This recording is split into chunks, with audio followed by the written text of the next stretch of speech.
Last దాకా చూడండి, subscribe చేయండి. పోడేలు కాళ్ళ ఇది చోర ఎలా పెట్టుకున్నాం ఇక్కడ ముందుగానే మేము వీటిని మెత్తగా ఉడికించుకున్నాం. ఇప్పుడు దీన్ని పోసుకోవాలి. ఇప్పుడు మొత్తం మెత్తగా ఉడికినాయి. స్టవ్ అంటు పెట్టినాం, స్టవ్ పైన మట్టి కంచులు పెట్టినాం. అందులో 2 చెంచాల నువ్వుల నూనె పోసుకుంటున్నాం. కళ్యాణకి వేసుకోవాలి, పచ్చిమిరపకాయలు వేసుకోవాలి, పచ్చి ఉల్లాకు ఇలా కలుపుకోవాలి. పుదీనా, మెంతి, 1 చెంచాల పసుపు, 1/2 చెంచాల ఇంగు, 2 చెంచాల అల్లం వెల్లిపాయ, కొత్తిమీర, 3 చెంచాల కారపొడి వేసుకోవాలి. ఉడకబెట్టిన కాళ్ళు చోరువా ఇందులో పోసుకోవాలి.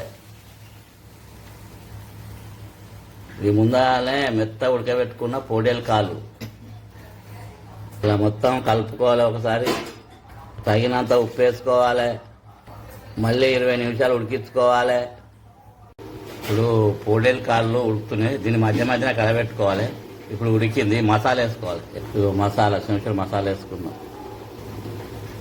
ఇలా కలుపుకోవాలి, స్టవ్ ఆఫ్ చేయాలి, దించుకోవాలి.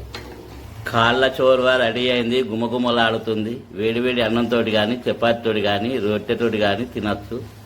ఇది చాలా రుచిగా ఉంటుంది.